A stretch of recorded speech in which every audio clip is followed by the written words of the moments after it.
What's up, everybody? My name is Dino, and welcome to the second episode of the Hawks Nest, where every week we'll be breaking down news when it comes to Iowa football. And this week, it's all about the defense.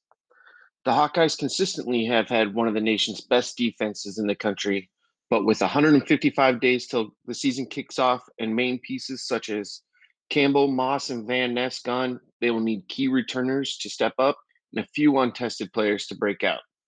So, with that being said, let's take a look. First off, the defensive line. All four starters saw action last year. The line is headlined by Joe Evans on edge, who's taking advantage of his COVID year. Last year, he had 40 tackles, 6.5 sacks, two forced fumbles, and one fumble recovery. Logan Lee and Noah Shannon are in the middle.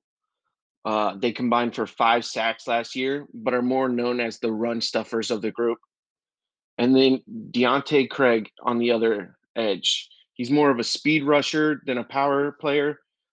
He moved to the edge after being recruited as a linebacker. And when he made that move, he really blossomed into that role. In his first full year as a starter, Craig led the Hawks with 7.5 sacks. And kind of in the rotation, a player to look out for is Aaron Graves. Coaches are really high on him as he brings a lot of grit and tough mentality. Uh, coach Bell, the defensive line coach, says he reminds him of a former Hawkeye defensive lineman, Matt Kroll. And if you know anything about Iowa football, Matt Kroll was loved by everyone.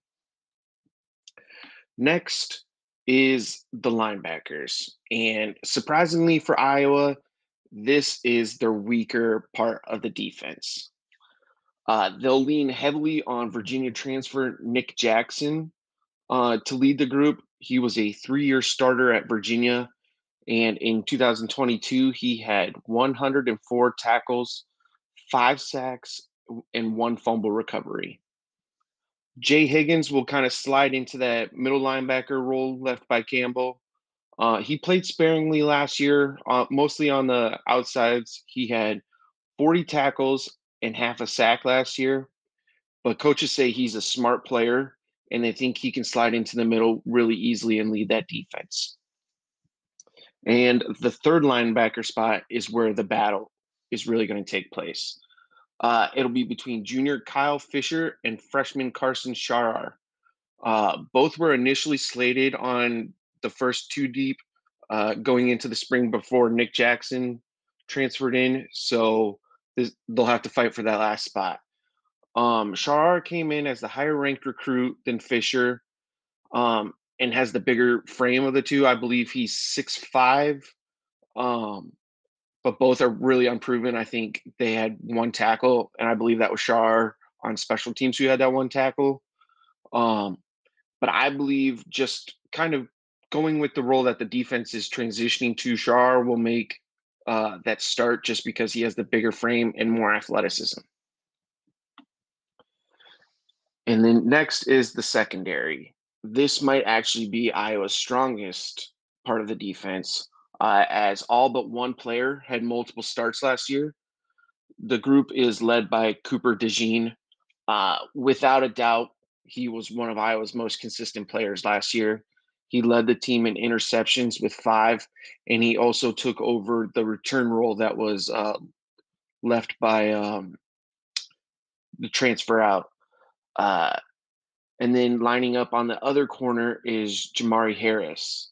He played last year when he had to fill in for injuries for Terry Roberts, who eventually ended up transferring to Miami. He finished the year with 34 tackles and 4 interceptions. He's kind of a lanky corner. His hips move really well.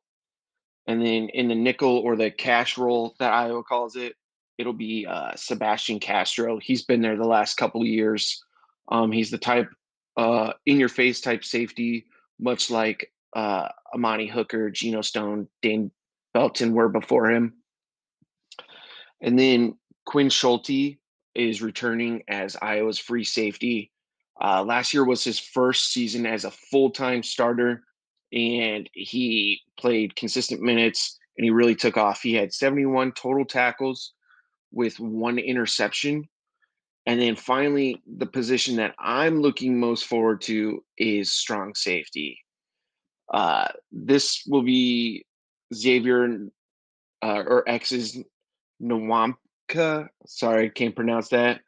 He's finally gonna live up to the hype and uh, take that role and take off with it. He was the sixth highest rated recruit by Iowa ever. He held offers from every school in the nation. It came down to Iowa, Ohio State, and Notre Dame. Finally, he decided to stay home. He played mostly on special teams throughout the season, had maybe like 5 tackles. Um, but then, due to transfers and injuries, he was able to start for the bowl game, and he showed a glimpse of what he's capable of. He finished the bowl game with 12 total tackles, 1 interception, and he took that interception to the house. Um, People are saying he may be the best safety to ever play at Iowa. Some are saying he may be the next version of Bob Sanders. Um, but if he can live up to any percentage of that hype, it'll definitely be worth the wait. And then finally, a little side note, we're going to be talking special teams. Both the kicker and punter are returning. Um, Tory Taylor is the best punter in the country, no doubt about it. And that's enough said about that. I mean, he had major news sites saying he should receive Heisman votes. I don't know how often you see that a punter should get Heisman votes. Um, Drew Stevens returns as the kicker for Iowa. He connected on 16 of 18 field goals with a long of 54 and hit on all 24 extra point attempts. It'll just be nice to have that consistency in the special team area, as Iowa's kind of been up and down over the last few years. And then Iowa may have lost some of its big names this offseason, but knowing how Phil Parker coaches and develops players, I don't see them losing a step. They'll lean heavily on their defensive linemen, Evans. They'll lean heavily on Jackson. And then they'll need guys like X and Cooper DeJean to keep taking those big steps in their development. But in the end of the day, I think Iowa again has another top 5 defense, um, and leads Iowa to a lot more victories. So I appreciate you all, and go Hawks.